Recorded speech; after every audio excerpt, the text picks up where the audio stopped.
Alrighty, hello everybody. This could be a third installment of my little series diving into human mythology. So, first and foremost, I wanted to clear up some misconceptions that people may have as I go forward from here on. So, when I refer to certain customs, so like let's say the custom of marriage or courtship, that should not be filtered through a 21st century Western society lens. Instead, this is supposed to be an exploration into human sexual selection as it's relevant to our basic biology and our further development as a sophisticated culture, not necessarily one take or one branded definition. So here we see a perfect example of misconceptions that people have about something like a polyandrous or polygamous culture, or cultures that practice marriage and courtship in different ways that may not be compatible with a Western definition. So, for example, let's take this very obvious source. If you look up culture and marriage across cultures, which is something that I did, it's one of the first links that pop up. And I want to kind of dive into kind of what I'm trying to avoid here. My main focus is to look at how much of human societal definition, let's just say, of what male and female interaction should be is predicated on biology and how much is completely cultural or custom based. But furthermore, I just want to kind of point out how all of these different forms of expectation develop and how we can kind of go beyond what we understand or what we're being told into what is actually at the bare bones of this. What are the incentives that people have to do this, and does it make sense? So this source, this is anthropology4u.com, and I believe the author of this blog post, who wrote this? Well, I don't care enough to go to the about, but I almost guarantee that I know the kind of person who wrote this. So they said, let's looking at what marriage actually is. A definition of marriage, people in the USA may answer that marriage is when a woman and a man are in love and live together and have a sexual relationships and perhaps raise children together. That is not true. Everybody knows that marriage is a contracted, avowed commitment that you place before God and the government. No one thinks that marriage is solely cohabitation and solely love and solely sex. People would just call that a relationship or boyfriend girlfriend. This is not what marriage is. The fact that people think that this is what marriage is part of the entire problem with the Western view of marriage. The modern Western view of marriage is not one of duty, commitment, vows, and swearing. It is one of transaction. So the fact that they even say this first and foremost presents a problem. Next, they go on to say, but this definition does not hold true cross-culturally. For example, in some cultures, a man and woman do not choose to be together. Other people may decide that the couple should be married. These are called arranged marriages and can be found in cultures in Asia, the Pacific, the Middle East, and Africa. It's also found in Amish and various other conservative communities like the Gypsies. It's not just everybody but Europe. In these cultures, parents see the decision as too important for young people to decide for themselves. Actually, the fact of the matter is that oftentimes it's just the more efficient way of doing things. Rather than hoping and praying that your kids meet somebody in college or in some club or in their neighborhood, you instead simplify things by matchmaking. So here we already see in this article an attempt at being cross-culturally relevant, but failing brutally. So what I'm going to do now is kind of display to you exactly how, why, and where different societies adopt different customs and what the impetus for that may be. So if we move on here, there's two different definitions. There's two different things that I kind of want to go over. One is the definition between a matrilineal and patrilineal society. There seems to be a lot of confusion about what a patriarchy is and what a matriarchy is. Some say it's like, oh, a patriarchy is something that is defined as men being in charge and men ruling everything. In a way, it's pater, and then the ak suffix from the Greek, meaning in dominance or in top of a hierarchy of. So a form of governance as predicated by the intent of men is what a patriarchy is. But people confuse patrilineal. Hey, what's up, bro? Oh yeah, bro. It's been a rough one. It's been nothing but storms here in California. So we're finally getting our first bit of sunshine. But yeah, bro, I'm sorry to hear you had a bad week, but hopefully it gets better from here on out. So I'm just diving in right now into the difference between a matrilineal and patrilineal society and why these might develop. So a matrilineal society, also called matrilineal, uh, is a group adhering system. So everybody's sticking together in this society from not just a family level, but also as multiple families in one community that is traced through matrilineal instead of paternal lines. So in this system, so they try to place it all this. So in this system, basically, when you marry your wife, in these systems, you go and live with your wife's family. Your wife doesn't live with you and your family. You go and live with your wife's family. So in these societies, they could be found mostly in areas where, as they say here, polyandry develops. So it's associated with group marriage or polyandry. It's not just group marriage. Polyandry specifically, what they say, marriage of one woman to two or more men at the same time.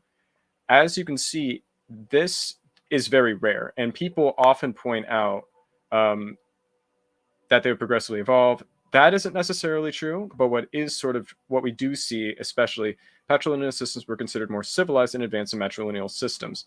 This is because when we look to, let's say, Rome, like if we look at Roman marriage traditions, it's patrilineal.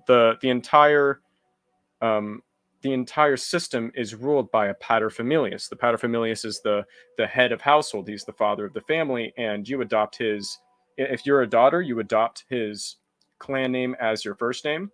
So Julius Caesar, his name was Gaius Julius Caesar, and so his daughter, all of his daughters would be named Julia. See how that works? But it is a patrilineal system. This patrilineal system was passed down from the Omnia, which replaced the earlier Mesolithic one. So it's like saying it takes a village to raise a child. Exactly.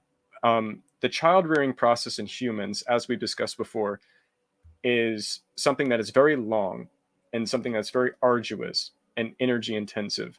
Even if you count human infancy, human subadult status, like you would consider animals, that's still 15 years until a male human is reproductively viable, and at least 10 to 12 years until a female human is reproductively viable. And oftentimes, the result of this over a decade to a decade and a half of child rearing is that you have to develop some sort of system that minimizes stress on one parent or another. In these systems, and especially in case selection, you see this in birds, you even see this in many types of mammals, social mammals like meerkats or even the eusocial naked mole rat, where a large amount of energy is invested into raising even one child. Often not just the parents, but a group of people all pitching in to help everybody prosper. The more people you have, the more individuals you have contributing to everybody's needs, the more likely you are to satisfy them. Because even if one or two people have crap luck, statistically speaking, you're probably going to have one or two people make up for that deficit.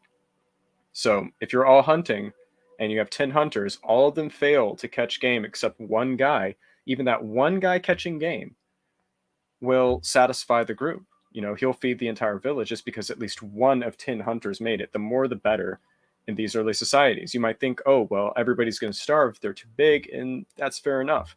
But it's very typical that these early groups, I mean, people think it's like the Neanderthals living in these small family groups in caves, but early human societies often included at least a couple hundred people. It was very rare to find bands, tribes, or societies that were healthy and doing well that didn't have at least a couple dozen people in it. So this idea of just the family and maybe two other families living together is only true in certain times and certain places in human history. For the most part, humans still lived in aggregations of at least 100 or so people throughout history. It's very uncommon that you'll find societies develop that are that small just because there's not enough sophistication, not enough brains doing thinking, not enough roles being pulled out. Everybody's working 24/7 just to make things work. But you reach this like nice comfy stasis at around 1 to 200 people per human group. And so we have to think about like, okay, so how does marriage work? So you have to have enough genetic variation. People don't want to cousin marriage is not going to do you well in the long run. You'll suffer huge fitness penalties in terms of your likelihood to pass on your line if you're highly inbred. So people got to find a way. Going here, people got to find a way to make things work. So you think about these highly developed systems. Let's go to the most. Not here. I think I'm going to go find something else. But I'm going to show you the Yamnaya expansion, because these people were patrilineal and paternal in their descent. And you can see here, actually, let me go show you an animated GIF. Those are cool. So if this GIF works, I hate Giphy, but this kind of shows, these are supposed to be GIFs, yeah. Okay, that's a GIF for ants. See, this is why I love live streaming. Okay, so you have the Yamna culture. This is the Pontic steppe hypothesis, and you can see how they spread here all throughout the Danube, and then they spread further out into Europe. The people that used to exist in this area, they had a lot of G2A paternal haplotype, and they were typically referred to as Near Eastern or Anatolian Neolithic farmers. These people spread out around 9000 BC and conquered all of Anatolia, most of Levant, and they adopted agriculture from the Mesopotamians. So they were unrelated to the Sumerians ethnically, but they had spread out, and the people most closely related to them today are the Sardinians. So much of the southern Europeans, even now, have a lot of relatedness to them. But the Yamnaya basically spread and incorporated themselves. They were the people who invented the wheel and the wagon cart and the chariot. And they, patrilineal culture, displaced all these other cultures. The only other culture from them that survived was actually a branch of the Celtics that existed in Ireland. They were matrilineal until, or actually, my bad, it's the Picts, I believe, were matrilineal, or some Celtic group in Scotland. And then after mixing in with the Irish and forming Dalriada, everything, the last vestiges of matrilineal custom kind of died out in Scotland. But that held on well into the future. But as you can see, entire protocultural groups, the people who eventually come to Germanic cultures, the Celtic cultures, Slavic, Baltic, Scythians, like you could see all these different groups, they all adopted the same patrilineal culture. But if you actually take a look at Chinese marriage custom, you'll see the same thing develop. So you see a patrilineal custom, obviously in Sumeria, in Mesopotamia already.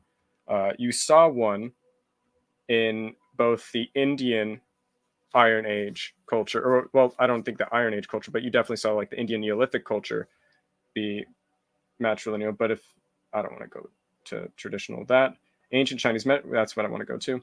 So, but this obviously, as you can see, you go and live with your father's family. So, but they match to go to the mother's home. It was custom that the first time matchmaker went as a guest, so they would not be served with tea and not lighten the marriage. The matchmaker, usually one was recorded with gifts. So this is a matchmaking thing. So people think, oh, this is arranged marriage. But yeah. And the more hands, the better. And even one successful hunt is going to render you a decent reward if you do that.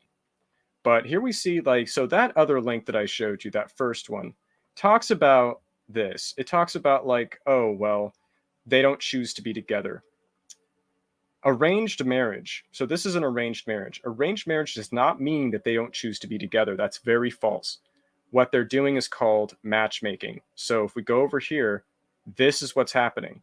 They invite, so in Chinese culture, they would invite a matchmaker to propose with them at the girl's home. So this is a patrilineal culture. Remember, when people talk about patriarchy and patrilineal, all it means is that the woman is going to go live with the man, not the other way around.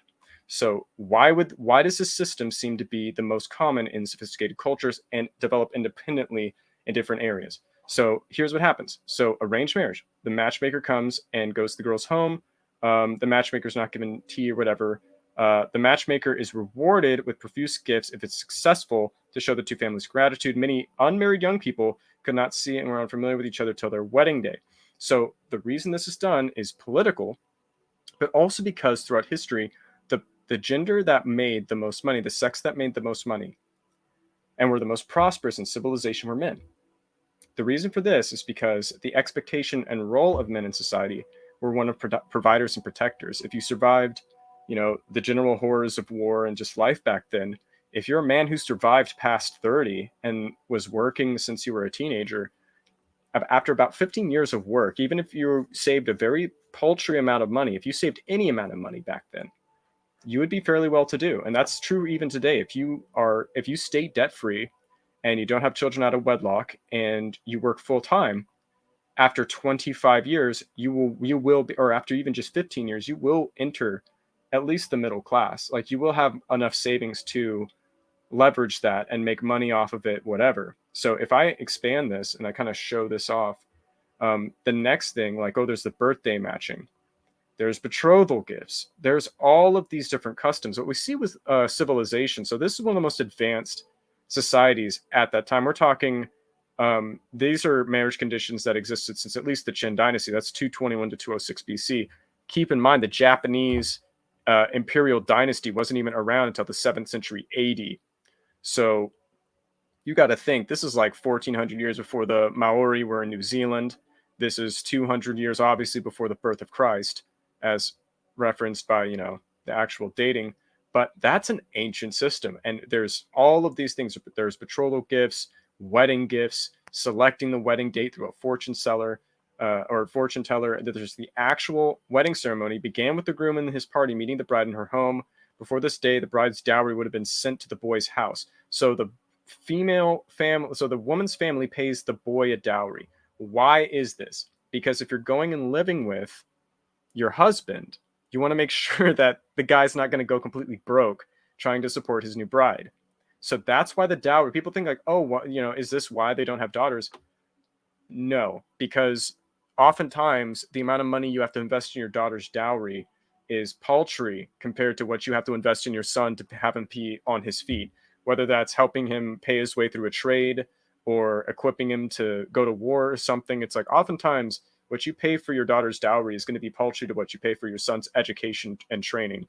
So that's another misconception about marriage and dowries, especially. So you would think like, oh, well, wouldn't the son pay it? It's like, no, it's the opposite. And that's why. So the dowry represented her social status and wealth and would be displayed at the boy's house. It's a flex. So it's not only just, oh, we're going to show, like, help him out. It's also flexing to the other family. Like, oh yeah, you think your son's all that. Well, look how great our daughter is. So it's all posturing. It's all, and they have all of these customs. So this is the Chinese custom. Marriage customs different by region, but these are the most common. They've been maintained for thousands of years. But yeah, so some people offer to simplify, but this has been the custom in China for thousands of years. Since at least 221 BC, at the very earliest. Vestiges of this probably went back even farther before. So yeah, so inbreeding often is how you do this, because oftentimes when you blend families, so it's not just keeping power and wealth within families, it's sharing it between families. So it's almost the opposite. So that's why you want to make sure that who you're marrying, and like for example, if you're from a rich family, a great way to prevent your son from just marrying any like roasty in society, so to speak, is to like, okay, so what's that dowry going to look like? And if they try to give him a paltry dowry for this marriage, it's just not going to work. It's like, this system is tiered so that people of different statuses don't intermarry. But the Chinese, because of this tradition, they've managed to avoid inbreeding a lot. And I mean, I guess getting GRAPED by the Mongols helped a lot with that. But these systems, yeah, they're meant to keep wealth isolated within certain strata, not so much just within certain families. There is that element, but oftentimes you can't control how many sons or daughters you get. So if you have a bunch of daughters, you kind of want to be in a position where, oh, I don't have any sons, boo-hoo, is me. Your family's still going to be taken care of, because now your daughters are all married to different men within your same status group. So you don't have to worry about how you're going to be taken care of. In this system, it's pretty ingenious. Like, either way you crack it, this is how this marriage custom is developed. But other societies are trying to achieve different things. It's just that in these more sophisticated cultures with divisions of labor and social hierarchy, you need a marriage custom or a system of marriage that allows people to maintain their wealth.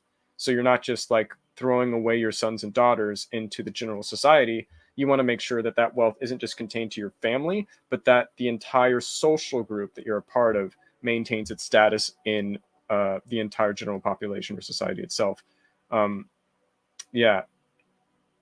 So we see in the Bible, that's a good example. If you look in the Bible, the Canaanites, the Sumerian, everybody in the Middle East, basically, except these Neolithic hunter-gatherers, followed a patriarchal system. So this is why, even in the Bible, especially by the time of the writing of the Bible, around 600, 700 BC or earlier, we don't know, um, that is all already patrilineal. Like it talks about the patrilineal descent of Christ. It's a huge part of the Old Testament.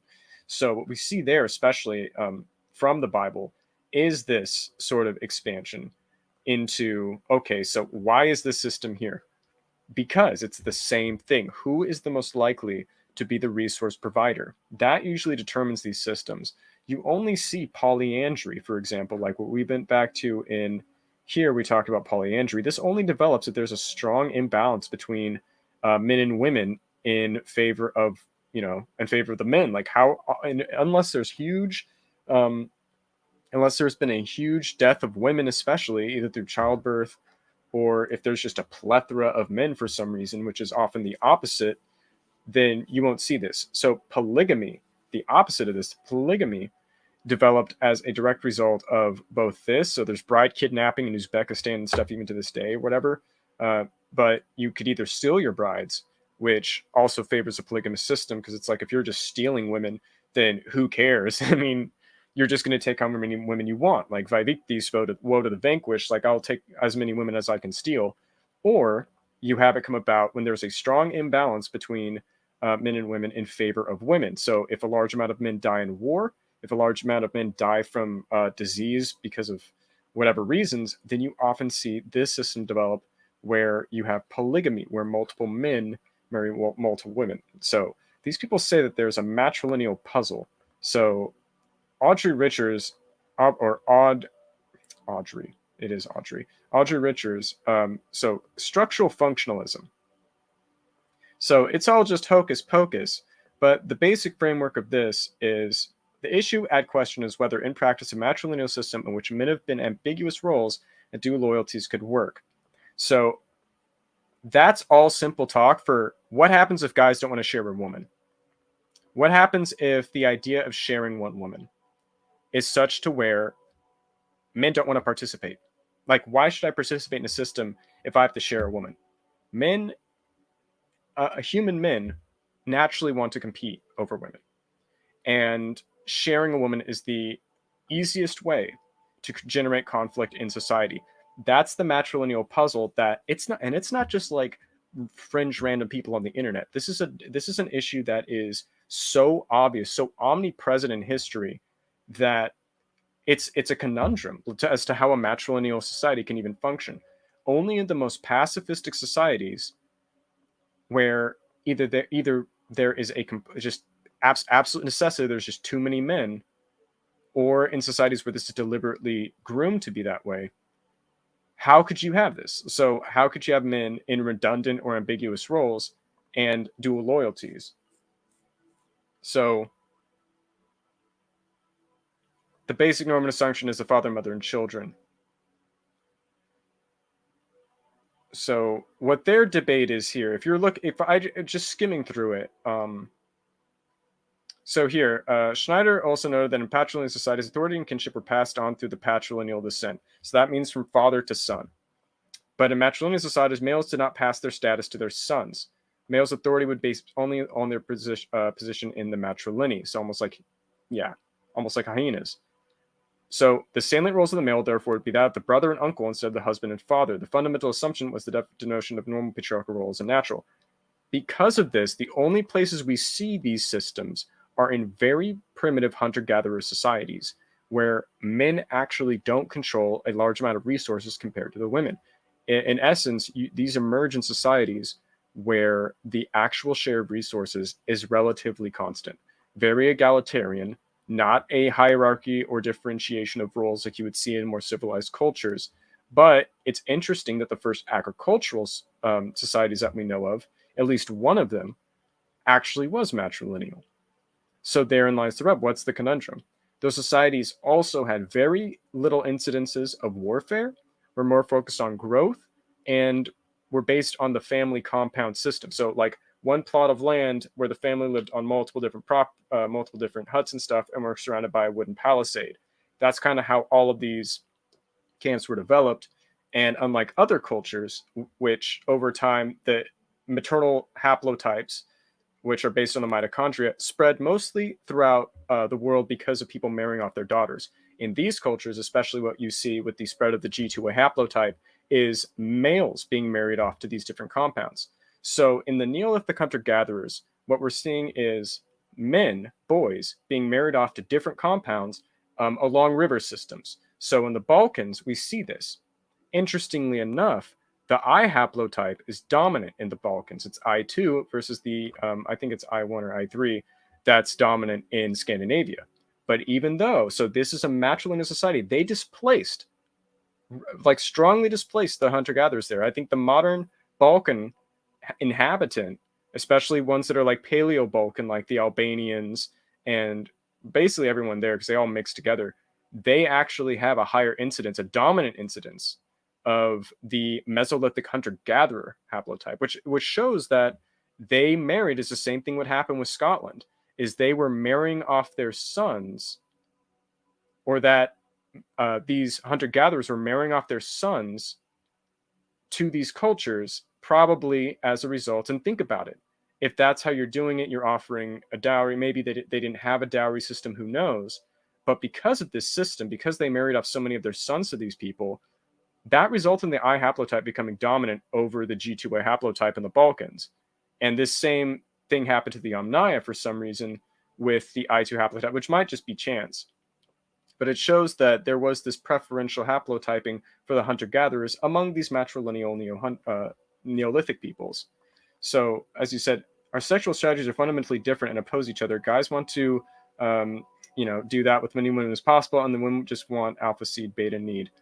So, the system of monogamy itself, and I can go over what is this link here. So that talks about Babylonian marriage. So they talked about marriage contract writing, primary steps of marriage in ancient hierarchy society. An unwritten or undocumented marriage will not be acknowledged. Even back then, this is the law code of Hammurabi, the first law code in history. You had to have your marriage formally recognized by the government. Why? So this is the incentive. You say our sexual strategies are fundamentally different and oppose each other. So yes, men want to mate with as multiple. Our fitness, it's like, okay, having a ton of children, I don't need to be married to have a ton of children. If my goal is to have children and have sons that I can groom and shape to different roles, take over the family business, I could just have a bunch of concubines. What's stopping me? I could just have a concubine. Like, why should I get married? And then women want protection, like alpha seed, beta need. They want to be provided for by society. They don't need a husband. Why have a husband to provide for you if you can have the state provide for me? Or if I can have other relatives provide for me? Why then do I need a man if my family's going to support me? The thing is that this is the most efficient way of going about it. Because what marriage does is it, one, ensures men, the average Joe Schmo, if he lives through war, if he survives, will be guaranteed a wife, just because there isn't going to be an imbalance between men and women. In the ancient world, they say like, 60% of men never passed on their genes. They even go up to like, 75% of men never passed on their genes. That is not because the guys couldn't find women. It is the polar opposite. In this system, remember, it's like, why did this patrilineal system develop in Iraq? They were constantly at war. So you think about how many men die in war. If you're coming back from war, you have the pick of the litter. Society is not 50-50 men and women. Boys not only have higher infant mortality than girls, but they also have higher adult mortality. So by the time you're in marriageable age, which for men in ancient societies was between 25 and 35, you had the pick of the litter, man. Like the entire generation of men you're competing with, your competition is small, because younger men still need to prove themselves. They're still out in war, they've been conscripted, they still have to do their military service, etc. So they're not in a position to want to be married. So the marriageable cohort will have the pick of the litter because all the other men that you would be competing against are dead. There's no room for a polyandrous system where one woman monopolizes multiple men. It's not alpha seed beta need. Like, sure, there's cheating. There's always been that. There's always been promiscuity as long as there's been humans. But what monogamy does is ensures that one woman can find one man. And for the man, this is legitimacy. He's taken seriously if he's married versus if he's unmarried. In the eyes of the law and the eyes of the king, this man is seen as more mature, as more trustworthy, as a better. It's something that is supported by the state, something that's supported by the religious institution, by the clergy. It's a form of legitimizing someone's place in society as a man. So it's a rite of passage, just like how different cultures have rites of passages. Everything from killing a lion to circumcision is a rite of passage for boys. What is a rite of passage for girls? Like, what's your main impetus? Like, what is your main goal when dealing with a male and female gender role? So if you want a male to be a provider and protector, the good way to incentivize that is by boosting his status through the institution of marriage. If you want your women to raise kids and be good homemakers and be movers and shakers and pillars of the community, the best way to do that, of course, is to give them that security, give them that privilege by marrying them off, by allowing the institution of marriage to benefit them directly. So they won't have to worry about who's going to feed and support their kids. They're not going to have to worry about, oh, is the guy I'm going to get worth anything? It's like these guys have been tested through the crucible of war and real life. You're going to get a mature man. You're going to get a man who knows what he's doing. He may not be a good man. He may be a horrific drunk or wife beater, whatever. So divorce has always been a thing since marriage was. Plenty of people annul their marriages from everything from infertility to debt all the time. But what we see here is this system of monogamy through a patrilineal system emerge in a society that was especially hit by warfare. So look here, marriage contracts include documenting the rights of both the wife and husband, the names of the witnesses, and the date of the marriage, all official. So this is what you do when you notarize something, for example. Besides the gifts the suitor presents to his bride, so there's always a sharing of gifts, he also presented a wedding ring. The presence of a wedding ring was common in ancient civilizations of the East, such as in ancient Egypt and Mesopotamia. Researcher and journalist Dalia Ansari. Concerning the wedding ceremony, the groom paid for requiring aspects of the wedding ceremony, so showing he can provide. Additionally, he provided wedding attendees with food and drinks. So what is this? So he's displaying his competence as a provider and protector by taking care of his guests. During the wedding, the bride received gifts from her father. So the father would gift to his daughter, in addition to her receiving extra gifts or money from her husband. Think about that. So think about the incentive now that you have as a woman to get married. You could have a bunch of orbiters, different guys you're seeing, but women understand that only lasts for so long. That eventually looks fade. Eventually guys realize that you have a reputation and society's this small. How many men can you play with before people start talking? That's the problem. There is a system of shame in place, scorn in place, where if you don't get married, your family isn't going to take care of you forever. I mean, there is that element there where there is that family security net that everyone has, but no one wants to end up a Spencer. Even the most beautiful woman on the planet will be looked over. It's like if a guy who's coming out of a war, for example, in Sumer or REUP or wherever, is looking at the marriage market, is he going to pick the 15-year-old virgin, or is he going to pick the 25-year-old unmarried woman? It's something where these ancient societies knew exactly what was going to go on. If you don't marry your daughter off, now you have to support her. It's like the man will support that girl for you. She's grown, she's out of your house, she's married off, and she'll have grandkids. The alternative is, okay, now she's having babies out of wedlock that you don't know which men are there, and now you're taking on the burden personally, financially, for your daughter. And therein lies the rub. That's the issue here, because this is before, sure, women could, thresh wheat or work in fields, whatever, and typically all the family worked, but this was the easiest and best way for your daughter to become wealthy. Is for upward social mobility. Marriage was the best thing you could do. It's like having a beautiful daughter was like a cash cow, because even if you were slightly lower status, what is it to a guy who can provide? So if a man just wants a wife and he wants a trophy wife or a beautiful wife, whatever, he doesn't matter what her status here is here in Mesopotamia, because there's just the haves and haves not. There's not the strong social stratification like you see in Chinese society. Yeah. So it's not difficult. It's just if you trace the system of genealogy, you quickly see that it's patrilineal. Yeah.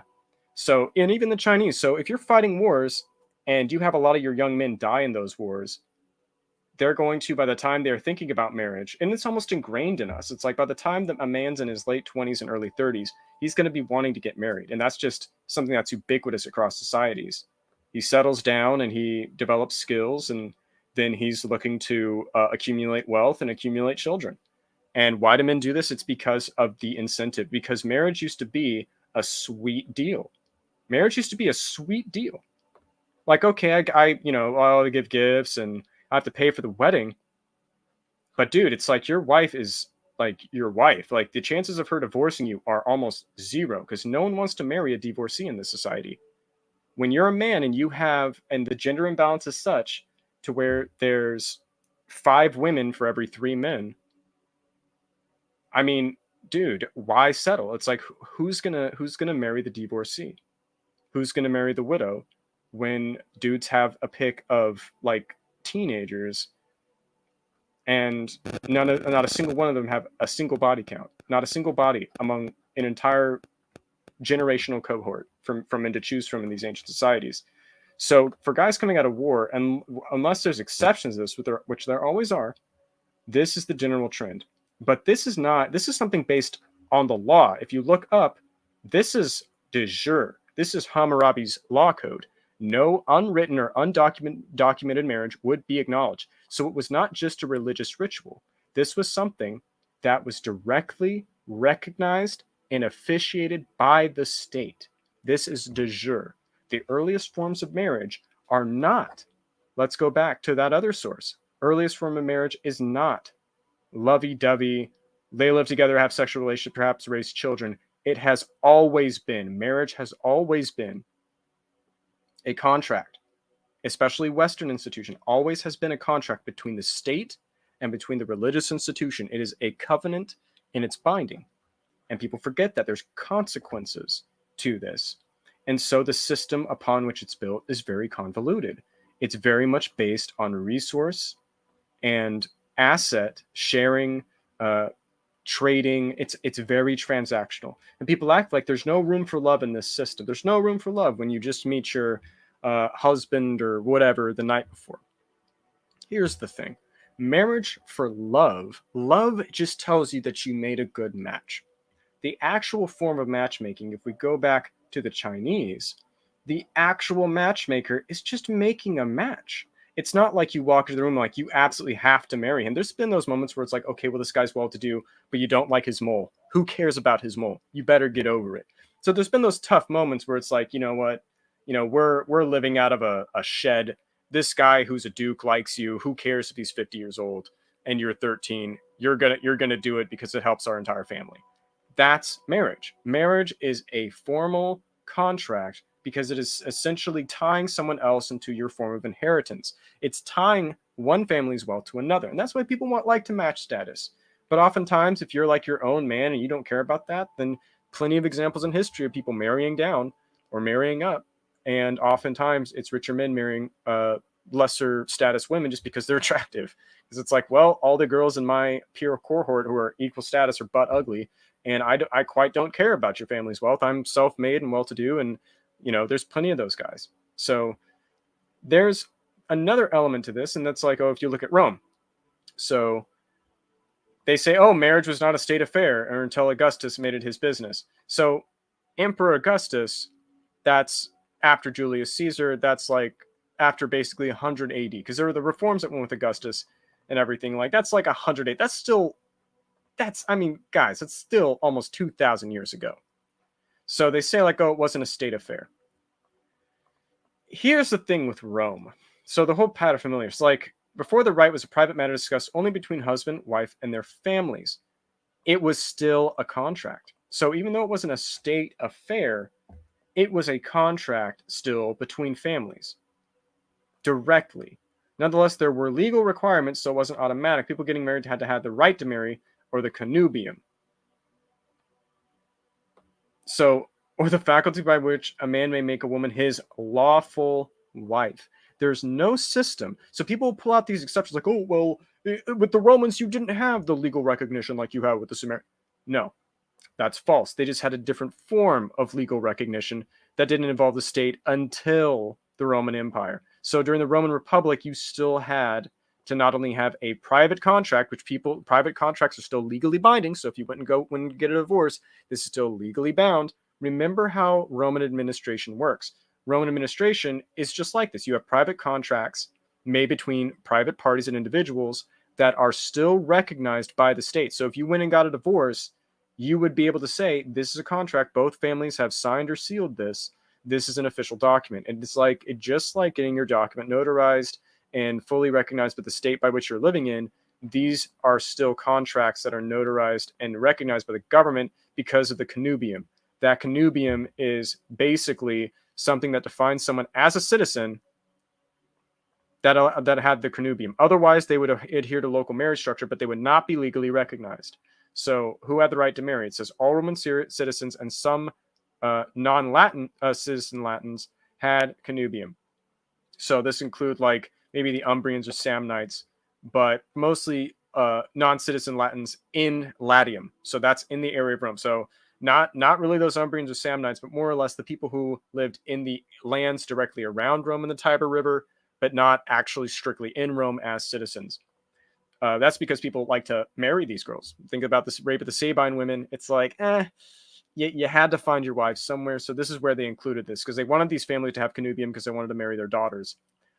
However, there was no connubium between patricians, so the actual founders of Rome or families that founded Rome, and the plebeians, which are the people who migrated to Rome to do manual labor, until Lex Canuliae, that's 445 BC. They considered both paterfamilias was required. Bride and groom must have reached puberty, so they had to be at least 10 to 12 years old. And for the groom, that's usually 15. But men in Rome typically did not get married until their military service was done. It's very rare that Roman men were ever married off, or boys were ever married off before they could either grow facial hair or before they did their full military service, or both. So it definitely depended on the area, especially how rural or patrician or whatever you were. Many plebeians, they didn't care. But the men typically married in their late 20s. Girls, they still married between 12 and 14 with the onset of puberty. So once she's bleeding, she's being sold off. Just that's normal throughout all of human history. So, but the connubium, the eunuchs who would never reach puberty were not permitted to marry. Obviously, monogamy was the rule. So an existing marriage precluded connubium, as did certain blood and legal relationships. In Rome, incest was illegal, and so was marriage to a slave. So you couldn't marry a slave. That's what this means. You couldn't marry a slave, but sometimes, and you couldn't marry a patrician and a plebeian. So what that meant is that patricians of Rome could only marry other patricians. This did cause problems later, as the patrician class basically shrunk in the same way that the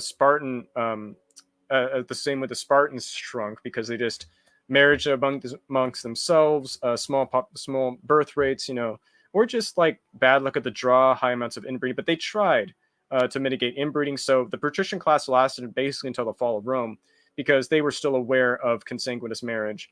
So it's very, like, Romans are brilliant. But let's see what you said. And this is what I'm trying to avoid, is that what people have to understand isn't just that, like, seeing it through the modern lens, is that the modern lens is fundamentally flawed. The modern lens towards marriage in 2021, in the 20s, as we look at 2021, was the lowest marriage rates ever seen in Western society, ever. Birth rates weren't even this low during the Black Death. Birth rates weren't even this low during the peak of the Industrial Revolution, all the pollution, all that.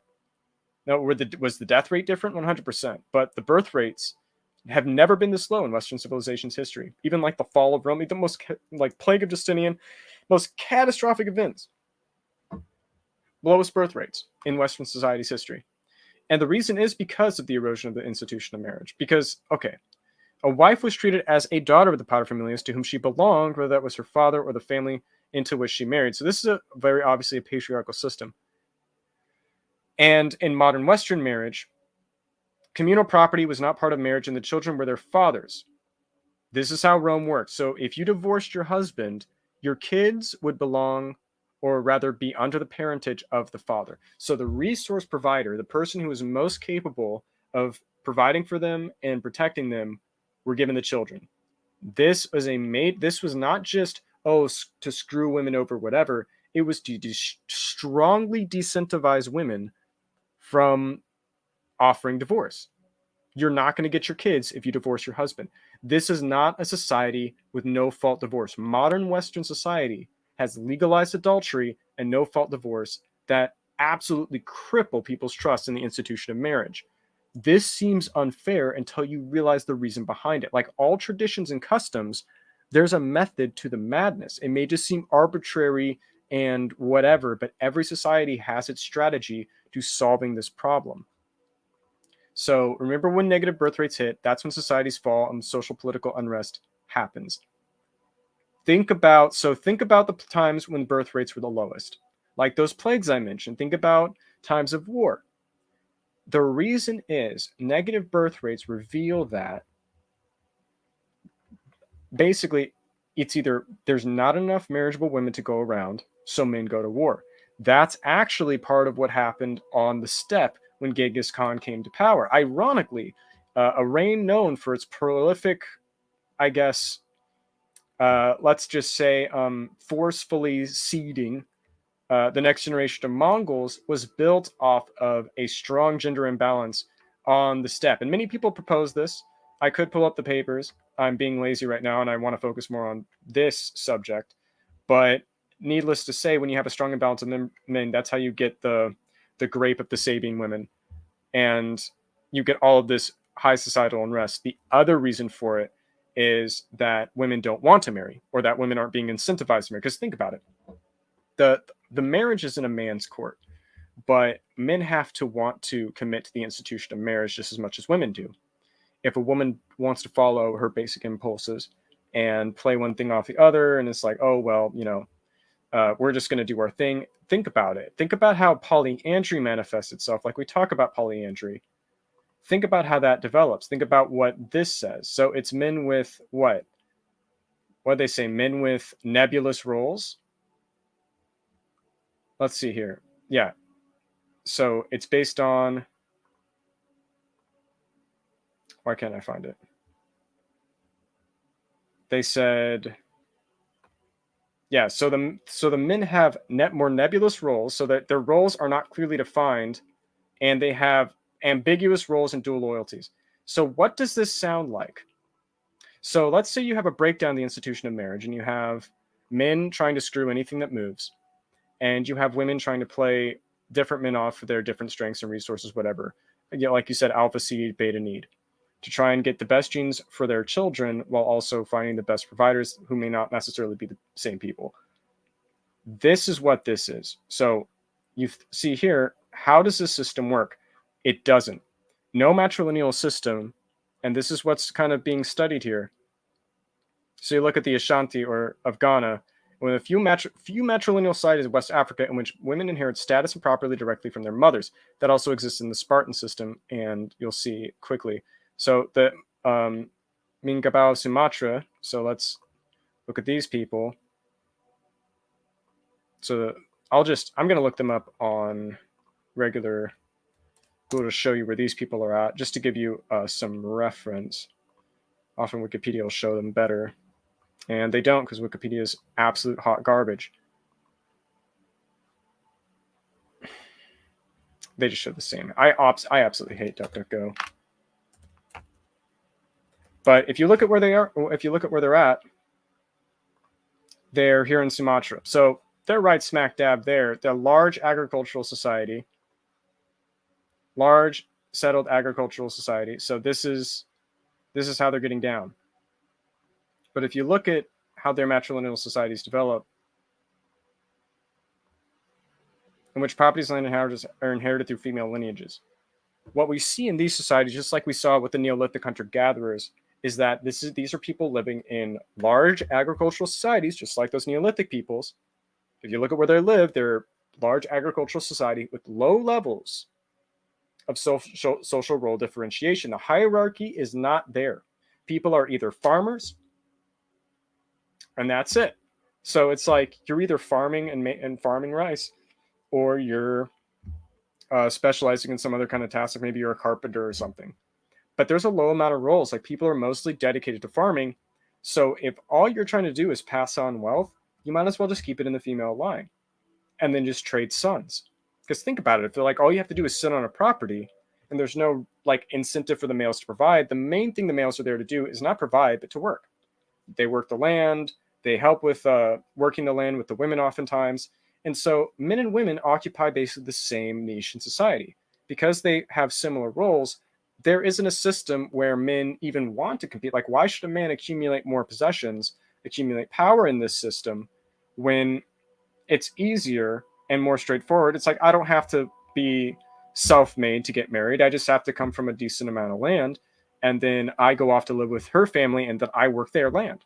So men are kind of used as almost like cattle in these systems where their main role in society is to act as manual farm labor and not necessarily as providers. They're still protectors, but they're just muscle. Like men are there to do work. And so the women keep it there. It's just a much easier system if you're purely agricultural. That's why but you think about it like societies that war often, this has to be a peaceful culture. And these cultures have to not be marred by war. And you think about like if there's a society with a surplus of men, this is the most likely system. But you see how rare they are. The main differences observed in matrilocal, duolocal, and neolocal residence patterns. Duolocal resident, the husband and wife occupy different home, exist amongst the Ashanti, Minkabau, and Nayar. So they occupy different homes, often on the same compound near each other. So you think about it, like men have their stables, the man has their place, the women often live where they want to live. This is a matriarchal system by which what is the man's and what is the woman's are two fundamentally different things. The Kasi have matrilocal resident. The husband moves in with the wife's matrilineal kin. With the neolocal, the couple sets up a home and a new resident around the wife's maternal residence. Both of these systems, all of these systems, are in societies where men and women are equal, not only in population size, but in wealth and status, and in societies that are mostly based on agriculture. So there's very little differentiation of roles. So why then, and people are like, oh, well, why is the kinship system so and they're going to Western systems and paradigms and whatever, but that's not really what I want to focus on. It's like the misconception that these exist because of men dominating women, whatever. It is so much more based on who is providing what, because the women are still like, you still want your women to have kids and raise a family, but if you're homemakers, why shouldn't you be the one in control of the home? If I'm the homemaker, why shouldn't I be the one in charge of the family? Why shouldn't my kids be with me? If I'm the homemaker and you're just a sperm donor that works my land, that system works out. Where it broke down, like if you go back to the Yamnaya, where this breaks down is that in societies with a large amount of warfare, when there's not enough men and resources among those men become concentrated, so you have a differentiation of roles. You have men occupying skilled labor, not just unskilled labor, but a large amount of skilled labor positions. You have a large amount of men who, through warfare, have accumulated resources, loot, wealth, etc.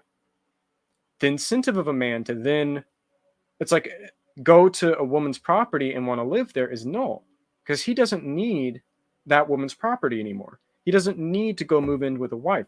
Everything that goes along with accepting that role of just being someone's hired labor goes out the window, because if a man has enough resources to get his own land, then he's not going to want to move into somebody else's home. The matrilineal system breaks just like that, because it is in a male system.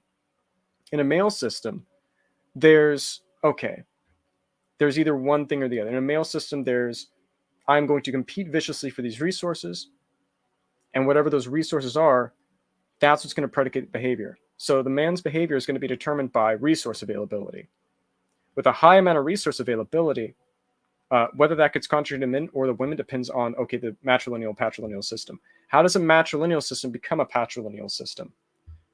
It doesn't happen overnight, right? Wrong. If there is a war, a woman's ability to hold on to her land is none. So if all of the men die, so let's say a large amount of men get killed in war and there's not enough men, what's to stop another man from another tribe coming in and taking over that land? They can't physically stop him. And so people are like, oh, this is weaker sex, da da da.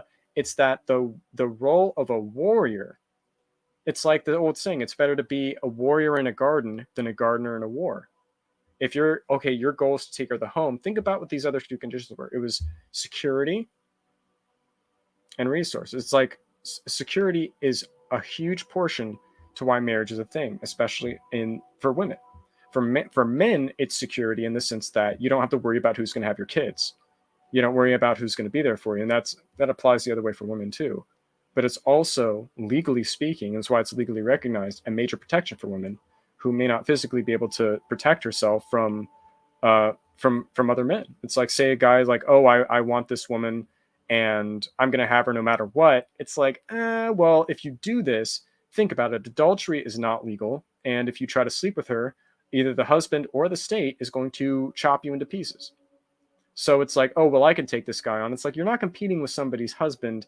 When you try to sleep with somebody's wife or steal somebody's woman, it's one thing if you're courting, but the moment she's married, she's now protected by the law from the interests of other men. That is huge in ancient society. So the security thing, even though we may not think about it today, we think about security as financial security. This is also straight up personal security. When you're seen in Roman society as a man's daughter, legally speaking, when you're married, that means that you're not only just his property. It's like in our society, you're also directly responsible for her well-being and safety. It's like you are her personal bodyguard. You're her personal security agency. You're the person who's responsible for clothing and feeding. It's like you're the one who's responsible. Like all of the duty and responsibility now falls on you to provide for and protect this woman. That all goes out the window in a matrilineal system. There's no incentive for men to do this. So the moment these Yamnaya roll into these Neolithic hunter-gatherer communities, the moment a patrilineal neighbor where men who accumulate wealth want to accumulate more wealth, basically, it's like, what's to stop them? Why do you think that Mesolithic hunter-gatherer haplotype replaced Neolithic hunter-gatherers in the Balkans? It's straight up because you can't have this system work unless there's almost zero war and your entire society is purely agricultural. The moment there's any more sophistication in your society, the moment there's any amount of wealth being transferred to men through any means possible, the moment that there's a population imbalance between men and women in favor of women over men, you get a patriarchal system developed. This is why there's only like a handful of examples out of the thousands and thousands of human cultures, and they're from pretty different places, honestly. But in history, what we've seen is that there were more matrilineal cultures that were completely outcompeted. So you see negative birth rates hit. The first manifestation of a matrilineal society switching to a patrilineal system is low birth rates. This is why many people are pointing out in the West today that our current system is becoming matrilineal. As the wealth disparity between men and women vanishes, you're slowly creating the traditions now, or the conditions, for a matrilineal system to develop from a patrilineal one. The issue with this is that it ignores the fundamental reality of what causes or what keeps a society patrilineal. Because there is still this hierarchy, because there is still a differentiation of labor, because we aren't straight up based on agriculture, anything but, this is not going to happen. Instead, you see a breakdown not of a matrilineal, patrilineal system of marriage. You just see a breakdown of the system of marriage. You see a decadence in a generation of society that, if you go to Rome, what broke down? So you go to the Romans. You talk about, oh, well, we talked about marriage. We talked about communal property not being part of the marriage. The children were the fathers. The paterfamilias, this is basically the polar opposite. The paterfamilias is, Big Daddy running shit. He's the one in charge, and the wife is considered his daughter and property. Like, just like your kid is considered your property. Yeah, people act shocked by this, but it's like basically his wife is legally his child. But this is how this works. This is the incentive. A man with resources can marry a beautiful wife, a beautiful woman, because not only is he attractive, but he's able to provide. So there's no alpha, beta, none of that. The beta bucks provider guy is the alpha. He just has to have, and back then it's like you weren't a beta, because if you were beta, you died. You didn't live being a soy boy. You didn't live being some Reddit tier, man child neckbeard. You got killed on the field of battle. If you weren't up to snuff, who would even want to marry you? The family had to choose, like, okay, well, you might like this guy for whatever reason, but he's a bum. He's garbage. And oftentimes there's this element of, okay, well, men have to get into this and but it also incentivized the patricians to live up to their role, because you couldn't marry a plebeian. Like, it's easier, like, oh, well, I can just marry a woman of lower class and that'll work out. It's like, no, but there's no connubium. Only when the institution of marriage began to break down in Rome, only as this began to break down, you look at marriage types. Children of parents married, so they have all these different types. But as you go on into Rome, you see the Achaemenid Empire, you see the Roman Empire, you see Egypt, you see all of these things. You see an increase of two fundamental factors that break down. So here it says motives for marriage. You can increase your chances of winning and creating by political alliance by the marriage of your children. Again, one aspect. Parents arrange marriages to produce descendants to tend the ancestral spirits. The name matrimonium shows the principal objective of the institution, namely creation of children. Marriage could improve social status and wealth. Some Romans even married for love, an uncommon thing. It's not uncommon, because the love came, okay, you can marry for love, but you still had to have connubium. So the woman you were marrying still had to be in Latium. The woman you had to marry was still either a patrician if you were a patrician, or a plebeian if you were a plebeian. You married for love, but you still had to observe the legal justification, the connubium, regardless of if you loved your woman or not. She had to still be lawful. This was still a contract between two private parties as recognized by the government, rather than the overt type that we saw with the Mesopotamians. So you had Hammurabi himself making law codes, and that did not change. So you had King Hammurabi's codes as acknowledged to marriage, and then you had the connubium for Rome, and you had the same thing in China with the matchmakers, but also the actual wedding that was not only recognized by the family, but also the central Chinese government. Now, I also want to talk about the pueblos.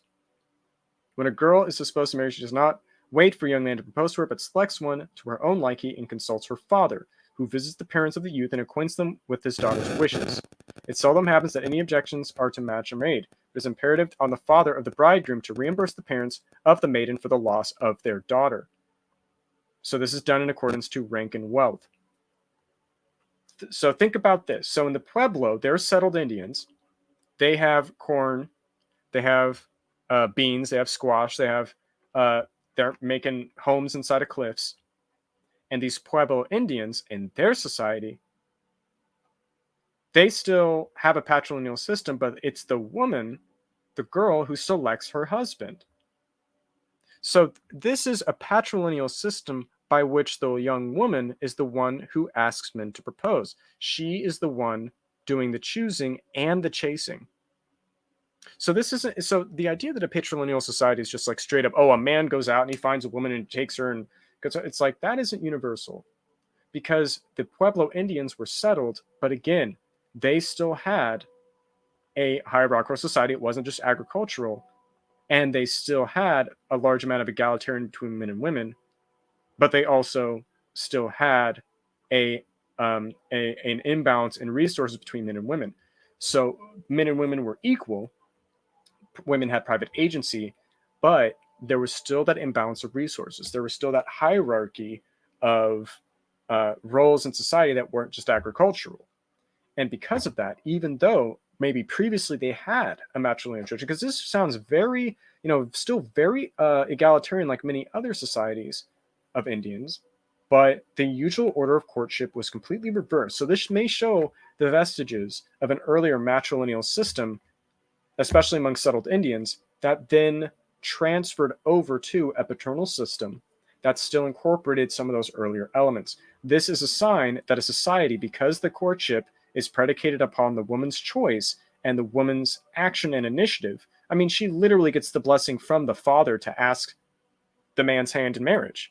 That is the polar opposite of what we do in the West, or I guess what European society in the West does, because the Pueblo are, from modern Arizona or New Mexico.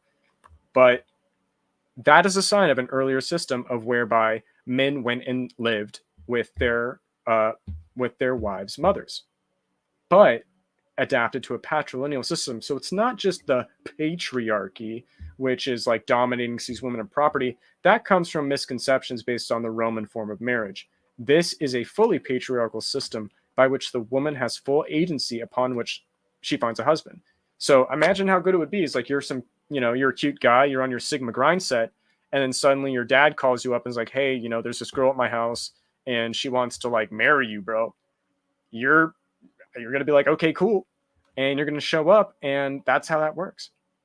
So that's how that's one culture. That's the Pueblo. But you can see how the actual incentives that people have based on their civilizational level and sophistication, even if the women have a large amount of autonomy and power in that society, it's still going to trend towards being patrilineal based solely on the conditions of your society, which is almost universal. These are conditions that will always manifest if you have any type of high male mortality and societal sophistication. So remember So wait, I want to go to this next one. So people tend to forget we're in the middle of the sexual revolution because of the world sexual marketplace. Yeah. So the incentives for marriage for women have not gone away. It's the incentives for marriage on the men's perspective that have gone away. Women will still benefit greatly from having their marriage or their relationship recognized by the government. They still benefit greatly from the institution of marriage in general. This doesn't apply to all women. If you have a strong imbalance in wealth or debt or something like that between two individuals, then you will see kind of like negatives. But in general, women benefit greatly from the institution of marriage. Men do not. That's a big reason why marriage amongst millennials and Gen Z, especially the Zoomers and the millennials, have such bottom tier birth rates, when the Gen Xers and Boomers, they have high marriage rates. They also have the highest rates of divorce of any generation in American history. So, yeah, but the old world is the local market as well as agricultural wars. Yeah, so you had, because of that, you would still accumulate resources. You weren't just farming your mom or dad's land as a male. So in these agricultural societies, you were just doing raw physical labor. Whether or not the land was inherited from generation to generation. In fact, they would burn down the old houses, build new ones, and they eventually would make these hills that people were living on. Like the Neolithic hunter-gatherers or the Neolithic farmers were a very fascinating group of people, but their system was not built to withstand large exchanges of property, large-scale warfare. It was all around like, yeah, we have these properties, we might expand to new ones, but every time they expand to new ones, they're still matrilineal. So they would still go through this like man sharing thing, and these Mesolithic hunter-gatherer males in the Balkans were in high demand. So you think about it, the women still probably had the same courtship rituals as the Pueblo. They probably went up to these hunter-gatherer people like, yeah, I want your husband because he's like tall and beautiful. So it's like they wanted that. They wanted that. So their own. So what it's like? Oh, promiscuity. Promiscuity isn't. It has as much to do with access as intent. So it's like, okay, you just want a hot guy. I'll just go and marry one of this forest dude over here. Like he's this 6 foot tall, blue eyed, tall, dark, and handsome Mesolithic hunter gatherer. I don't care. And that's how you have the I haplotype being dominant in the Balkans. The Balkans is the first area that in mainland Europe where the Neolithic hunter gatherers settled. So yeah, if you were beta, you either died of war or became eunuchs, 100%, or you joined the clergy later on. But people forget, like, beta males still don't pass on their genes. Like, people are like, oh, well, beta males did in the Industrial Revolution. Like, no, there's beta males in every generation that just they just have the wrong outlook. And I think today it's so much more prevalent than back then. Like, guys now who are just straight up just have no spine and they're just repulsive to women. I don't know how to explain it. Like, all these guys who are incels, I'm like, what you don't understand, bro, is that you're a beta. And it's like, you can talk about my jawbone and, my millimeters or my centimeters of height, but it's like, that's just cope. Like, you're coping with the fact that you refuse to get to know women and you refuse to even play the game. So it's like playing Dark Souls, and it's like it's like dating Dark Souls Plus. You tell someone to get good, and then they turn around and say like, "Oh well, Dark Souls is a garbage game, and I hate Dark Souls, and this game is stupid, and you know, it's like it's pointless, and I hate Dark Souls." I'm like, that's how I see guys who complain about women. It's like you can either accept the game for what it is, you can accept the entire thing for what it is, but you can't talk bad about it. You have to understand that everything we're experiencing right now is a product of our society. That there's that baseline fundamental biology that you have to accept, and that there's also this cultural element. It's like, dude, if you complain about Western women, for example, go get a passport. You know, if you're complaining about the promiscuity of the dating pool, then only date within your religion or only date within your race. Or it's like all these problems guys have are self-manufactured when it comes to women because you choose how you interact with the dating pool. But in these systems of marriage, you know, the culture is a lot. It means everything. So so look here. To the female falls all indoor work and also a large share. So divorces are not frequent occurrence as the wives are always treated with respect by their husbands. Polygamy is never allowed, but married couples can separate if they're dissatisfied with each other. If there are children, they are taken care of by the grandparents, and both parties are free to marry again. But they're not frequent. So this is a society basically with no fault divorce. So the Pueblo have no fault divorce, but you still see divorce being extremely rare. This is because of the social element. This is because there's a strong disincentive, because in our society, you have the state, which directly says that not only, because look at it, it's like the children given to the grandparents, not to the kids, or not to the parents. So you lose your kids. Both parties lose their kids. This still is not a no-fault divorce marriage structure because you lose your children. Both parties lose their children. You both lose it. It goes directly to the grandparents if you get a divorce. So there is a strong disincentive here. This is a very open, liberal, progressive system. But unlike modern Western society, there's no no-fault divorce here. We have no-fault divorce, not these ancient people, not these Pueblo. So, what is it? So let me see. In the treatment of children, these people are carefully guide them in ways of honesty and industry, and to impress their minds with chaste and virtuous ideas. So not trying to change their genders or give them puberty blockers, not trying to teach them how to use different varieties of birth control when they're 12 years old. They're trying to, with chaste and virtuous ideas. These are Pueblo Indians. These are not Christians. You know, these are not people of Western derivation, and they still preach what? Chastity, virtue, honesty, industriousness, how not to be a bum, how not to be a skank, how not to be a lecher, how not to be a liar. Has nothing to do with Christianity, has nothing to do with Western this and that people love to pull out when talking about the modern institution of marriage. These people had this. Low rates of divorce. And this is where people in the manosphere get it wrong. The Pueblo had low rates of divorce, were very keen on impressing all of these virtuous ideas on their men and female children. It is not, and I want to say this, it is not just, oh, my women, my female rights, whatever.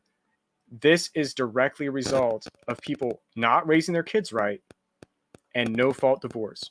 Legalized adultery, whatever, but no fault divorce. These are things that you see constantly across all forms of marriage that I have shown right now. When people talk about divorce, people talk about marriage, not a single ancient culture on the planet had no fault divorce. Not the Pueblo, not the Romans, not the Sumerians, not ancient Chinese, none of them. Not a single one. Not a single one. Not a single culture in history with a cohesive and functioning marriage system allowed for legalized adultery, no fault divorce, and the rampant scramble for resources that we see in modern marriage in the West. This is a deliberate attack on the courts are designed to attack not just the institution of marriage, but intersexual relations. People think that's not being done deliberately, only need to look at history. Yeah. So like Marcus Aurelius says, you don't have control of the outside world, you only have control of your mind. And when you realize this, you'll find strength. You need to understand that no one owes you anything in this life.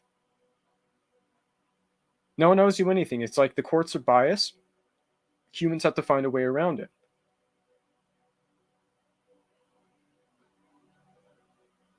You have to find a way around it. So it's like I'm reading this and I'm like, know what it is and live the life and hit the goals that you want. What is your goal in marriage? What is your goal? Goal of courtship is marriage, but what's your goal in marriage? Is it like have kids or have security? We have to find in the modern day, 2023. We have to find out in the modern day exactly why. Why is this happening? Why is it that people don't want to get married? Why is it that male and female relations are deteriorating as much as they are? That's part of why the sex quest is a thing. Because like this is a quest. This is an endeavor into the unknown, but not anything really that unknown. This is looking up primary examples of how people mitigate marriage, how people mitigate relationships over decades. Remember, this is a system in the Pueblo where women approach people's dads, a guy's dad, and directly ask for his hand in marriage. Tell me why we can't have that in our modern society, where guys have to do all the legwork and pay for meals and everything like that. Then they get married, but divorce is rare. There's never any polygamy. Very, very matriarchal. Inhabitants of one village seldom marry those of another. As a consequence, intermarriage is frequent among these families, a fertile cause of deterioration. So once again, we see inbreeding, consanguineous marriage. So low birth rates from consanguineous marriage is the most common form of low birth rates. The other form is a breakdown of the institution of marriage. When the institution of marriage breaks down, you see rock bottom birth rates. You don't see people having kids because the entire process of having kids is so resource intensive that for women, it just doesn't make any sense. They don't have the support, both financially and personally, to feel safe having kids, especially multiple children. And for men, they just have nothing to gain but pain. All the burden of having children, but absolutely none of the benefits. Just being dumped with a kid. It's like, this woman isn't your wife. You don't have access to her for compassion, for sexual release, for confidentiality, none of that. Because she's your business partner. Like, your wife is tied to all of your assets. She's your business partner. She's your confidant. She's your analyst. She's your secretary. She's everything. And you're her everything. Like, you have to operate as one unit, especially in society's eyes, especially in the eyes of the government. What incentive does a man have for that if the institution of marriage is not respected and is not secure? A man getting a divorce, especially back then in history, I mean, divorce was not as much of a stain in a patriarchal system, and both parties were free to remarry in this system. So divorce was not the stain in the Pueblo that it was in other areas, but divorce is still not good. Divorce was still frowned upon. It was not seen as virtuous. So you have this element of people being shamed.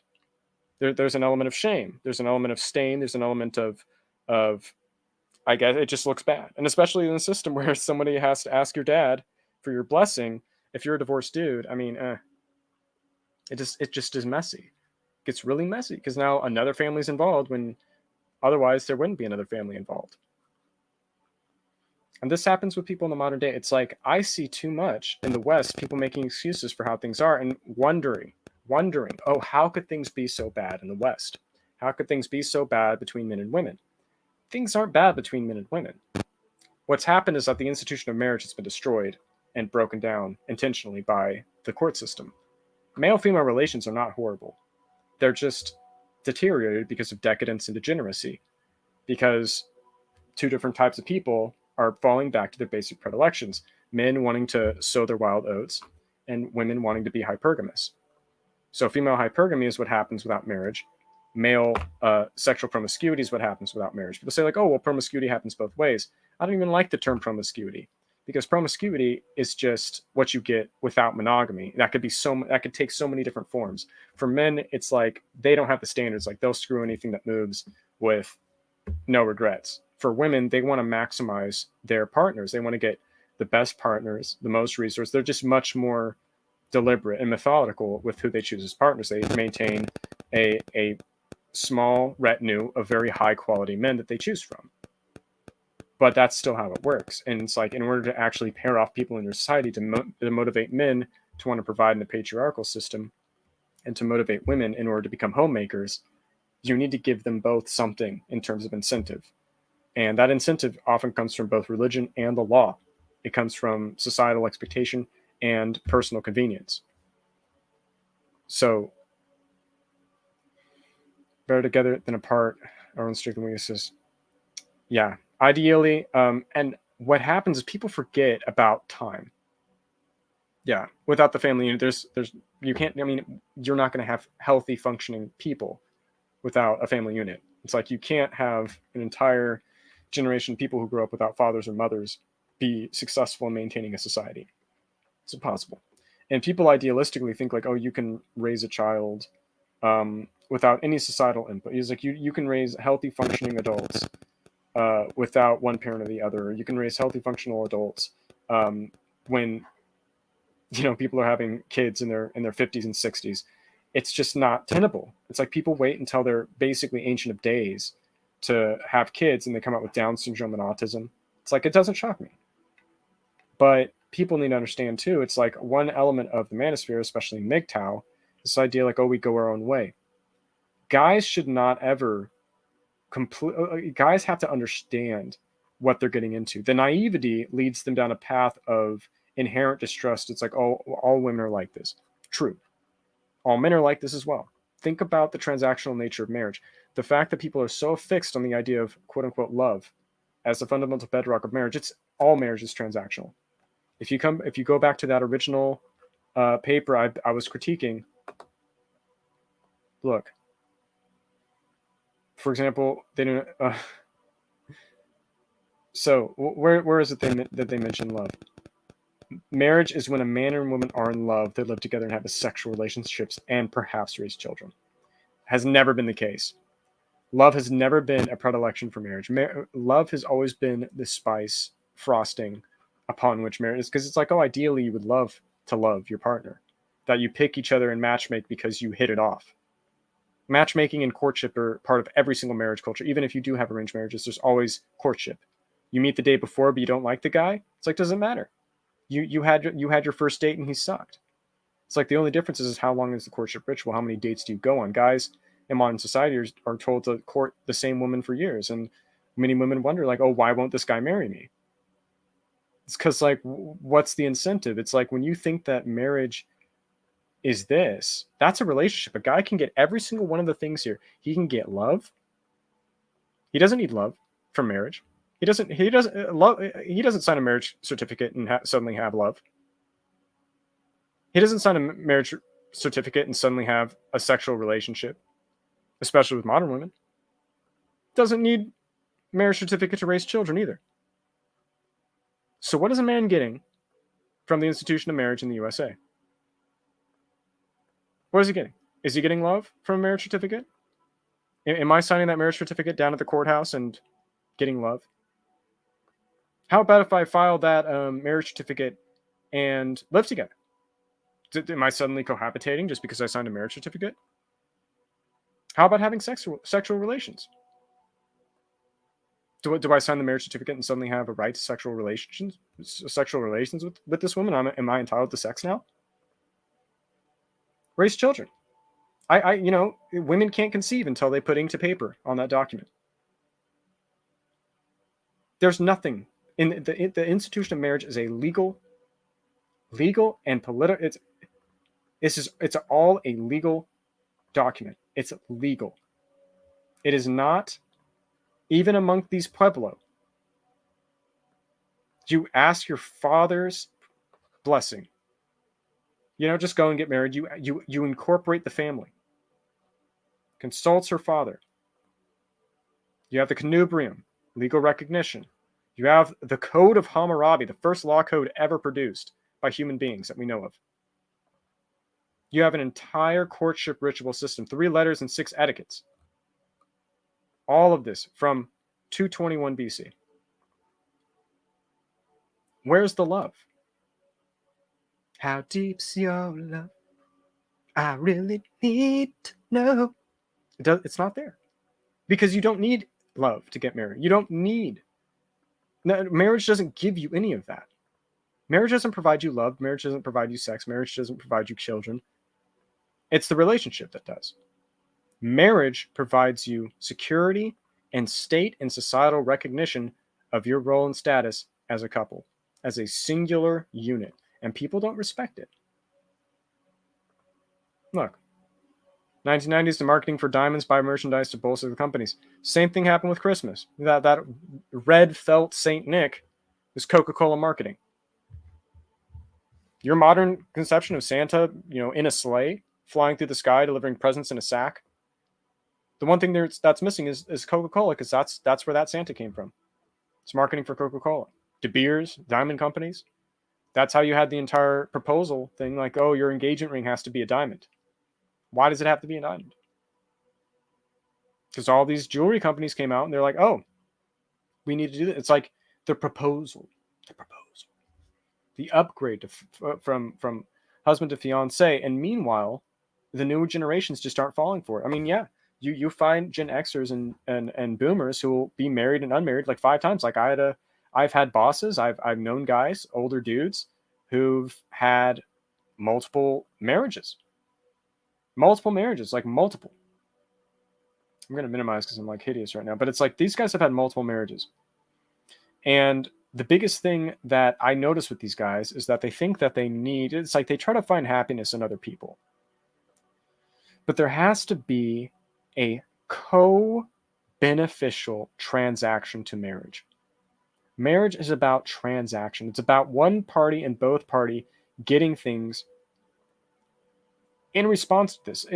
For some people, it's like we're already in love. We're already doing everything. It's just the sugar on top to have it officiated by the state. It's the way that my family and my dad can love the guy or grow to like the guy that I want to marry, and vice versa. All of our families are cool with it. It's seamless. It's how I basically get my family on board with who I've selected as a mate. There's a lot that goes into it, a lot of benefits on all sides. But you look here. So you have a distinction. So Huayi control, a marriage in manum conferred the bride to the groom's family along with all her property.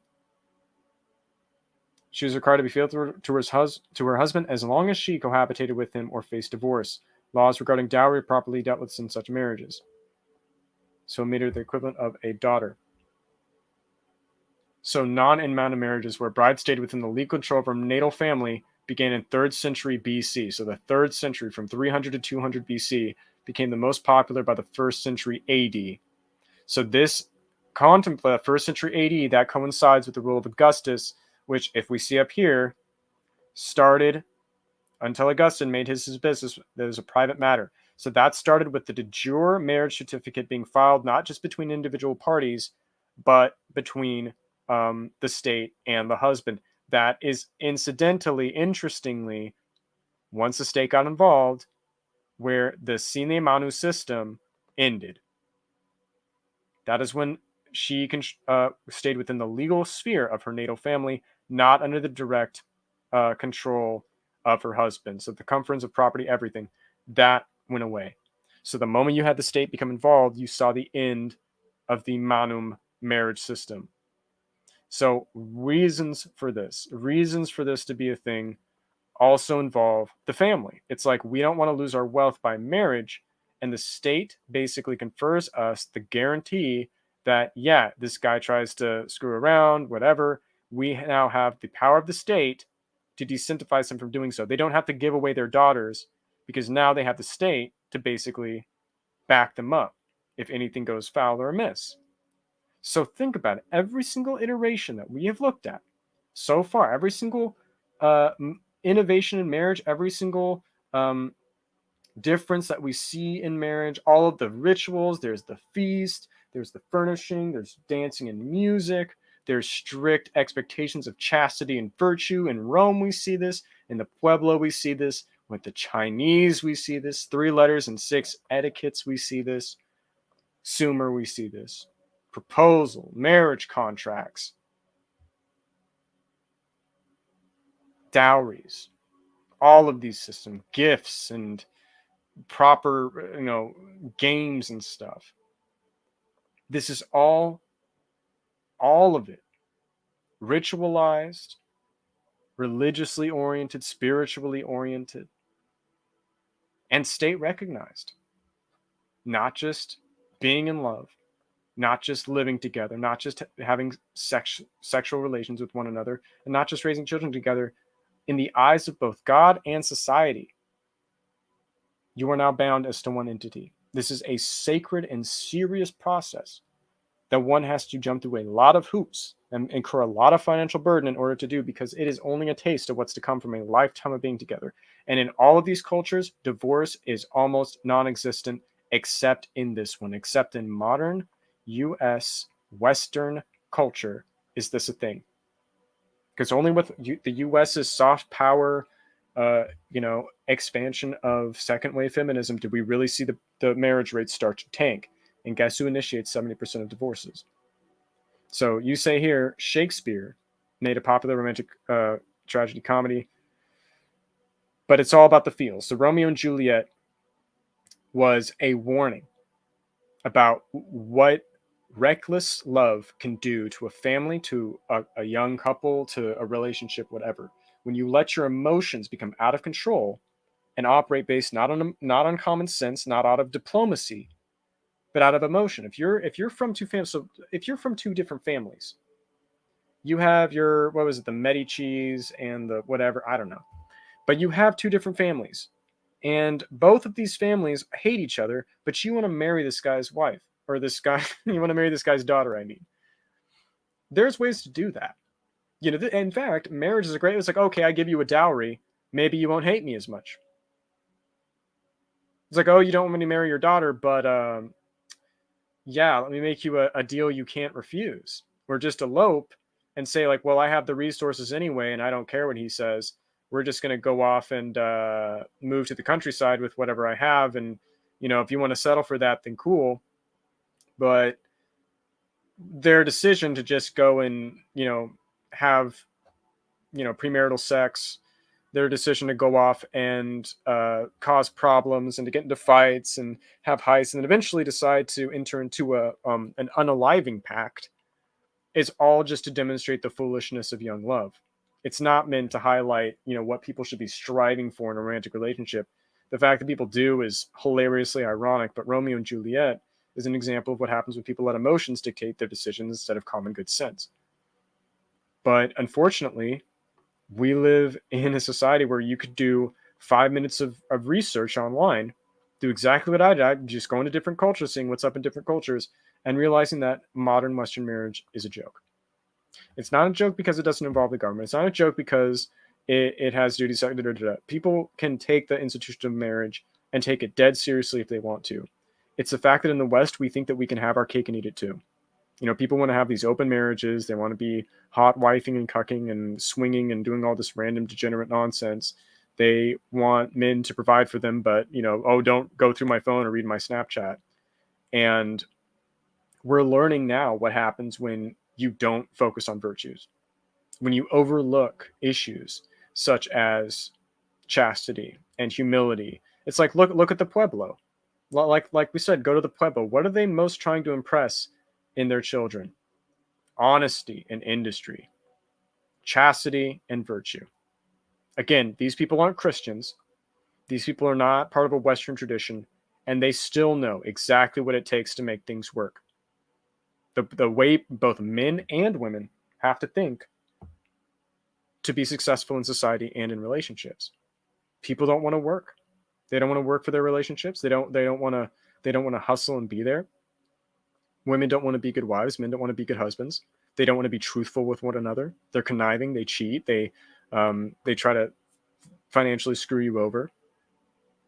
They're not chaste. They come at you with multiple dozens of bodies, more bodies than the Italian mafia, and no virtues, no moral compass, no religion to speak of, no moral compass to speak of. Completely hedonistic, self-serving, and individualistic and egotistic in all fields.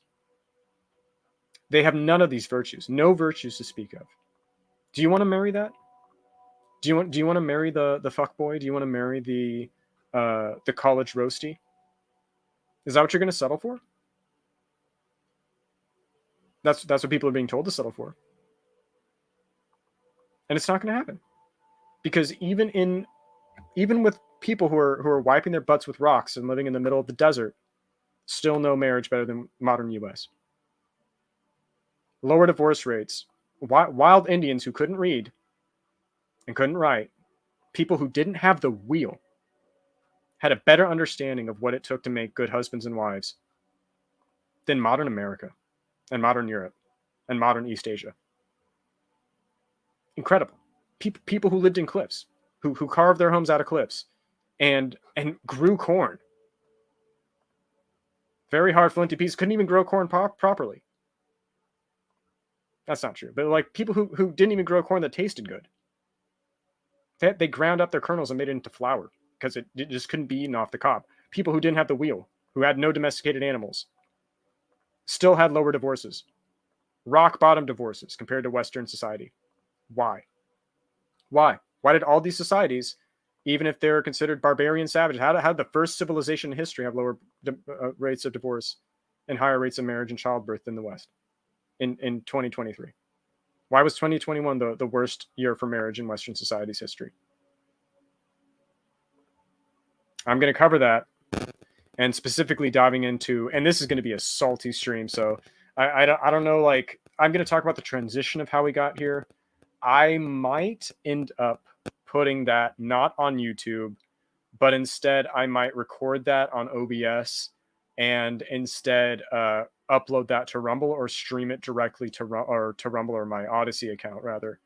I have to decide which one. I don't know if I want Rumble or Odyssey. I might do it on Odyssey, and they might be better for streaming. I don't know if somebody has a better idea of which one's better for streaming, but that's kind of what I am going to look at in terms of the next one, because I have a strong feeling if I talk about feminism and if I talk about the role that it plays in all this, if I take a really hard stance on everything that's happened in the late 19th, early 20th century, and talk about things like the impact of suffrage and the impact of second wave feminism on marriage, that people will get triggered. And I'm going to try to be as tactful as possible, not try to make any inflammatory statements or assumptions. But I strongly feel like YouTube being YouTube, I'll still get like demonetized and copyrights. They'll find a reason to hate me, because this is a tough topic for people to kind of embrace. People don't want to be accountable for the roles they play, both men and women. And yeah, this is an important part. Like, we're learning history. This is history. This informs our present. This is what has worked for thousands of years across cultures. When you see what they do, people let their better judgment, not the emotions of young people, not young couples love their parents, all of these matchmaking services, they're matchmaking. You still have a say in who you marry.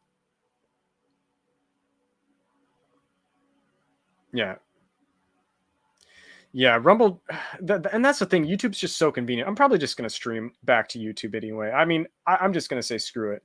But I think I do want to nip that in the bud before I talk about like puberty, like how kids should approach things, and how young people should approach kind of grooming themselves, and not like having others groom them into becoming proper, just being their own people, without falling for the traps that will not set them up later in life. Because like the saying goes, marriage is a young man's folly and an old man's comfort.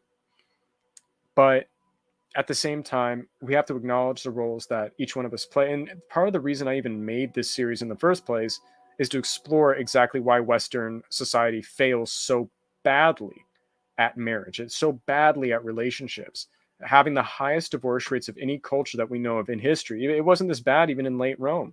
It wasn't this bad with the late Achaemenids. It wasn't even this bad in the Bronze Age collapse of the Black Death. We literally do not know a single society at any point that had divorce rates at over half of all marriages, let alone nearly 3/4. We've never known any society have birth rates this low ever. Like we can see it like after the Mount Toba eruption where we almost went extinct. We don't see fertility rates this low in any society we know of. Even sperm count this low. It's like I'm going to go into all that stuff, talking about mostly about childbirth and everything, but I'm going to do that after my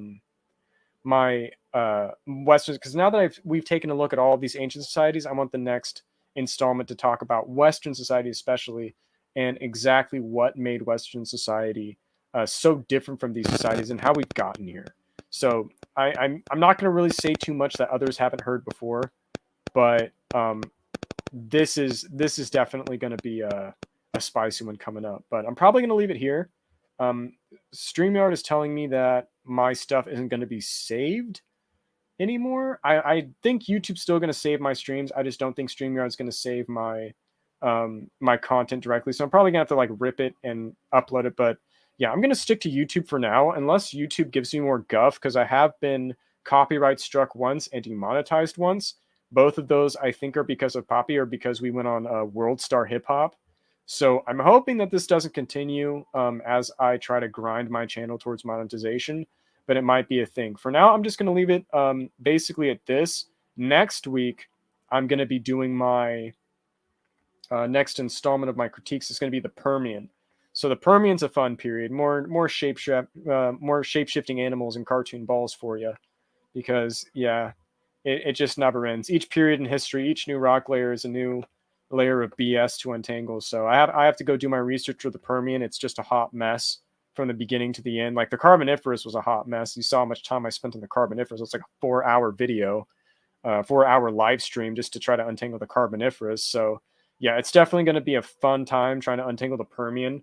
It's probably going to be the messiest, because the Permian is when you see the emergence of like the therapsids and the proposed descendants of modern mammals and the proposed descendants of archosaurs and the proposed descendants of lepidosaurs.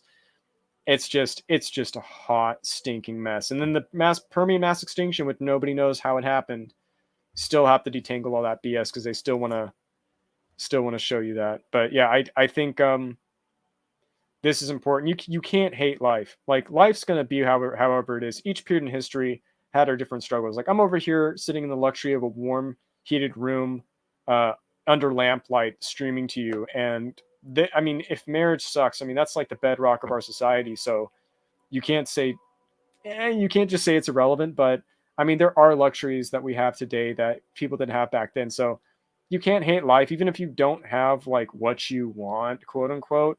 It's always something to strive for, and there's always ways to do it. So I don't think anybody should give up hope. Like seeing today that guy who unalived himself in Disneyland because of his divorce or whatever. Don't be that guy. Never unalive yourself over a woman. It's probably the worst and stupidest thing that you could probably ever do in your entire life. No woman is worth that. And no amount of disappointment in your life is worth that. So you can't hate life. I think just making yourself bitter doesn't do you any favors. But yeah, that's what's so we don't know what caused the Permian mass extinction. I'll cover it, but we think it was the Siberian traps erupting because of a large amount of basalt deposits in Siberia, but we don't know. Worst mass extinction in the history of life on Earth, but we have no clue actually how or why it happened. There's no smoking gun like with the iridium layer with the KPG mass extinction event. Like most mass extinctions, it just happened and we're just picking up the pieces and then trying to explain away how that subsequently led to a mass radiation event in animals by, acting like the genome is some Play-Doh that you just magically can create new animals out of. But yeah, that's gonna be next time. But for now, I thank everybody who's dropped in. Manuel, as usual, you're the GOAT. if anybody wants to chat, I almost always will highlight your chats directly. So feel free to pitch in. I did see quite a few people drop by this time. So yeah, don't be afraid to comment, because whatever you post in stream, I'll probably likely put on blast. My Discord is placed in my previous announcement that I made for this stream. So you can go follow me there. I've tried my best to give at least some basic attention to it, but I don't know. I'm starting a new job. So I'm probably going to stick to the weekends, because I'm going to be working the weekdays as an well, just in general, like I just will have the weekends off. So this will probably be the normal time, 4 o'clock p.m., and then continuing the stream between 4 and 8 p.m., however long it goes. But I thank everybody for sticking around. Yeah, Dino Comet 2, Electric Boogaloo. Basically, because again, it's like a mixture of factors. And when I actually do get to the KPG mass extinction event, I will show that it isn't just as clear cut as a meteor. Like the late Maastrichtian already had high volcanic activity. It's like a multiplicity of factors. And also just the Chicxulub crater itself is just not decisive enough to really definitively say like, oh yeah, this 100% killed off the dinosaurs where no other mass extinction did. So it's just, I don't know, every single dinosaur dying off, but a bunch of birds. Every single animal larger than a house cat dying off. Like, it's not just a single meteor. There's a lot more going on than that. But yeah, it's been great though. I appreciate everyone dropping by, and I will see y'all next week. So have a great one. We're all going to make it. Hope you learned something, but more so, don't let anything I say or do on stream discourage you from looking into things yourself, to finding your own message. I don't have all the answers, nor do I claim to.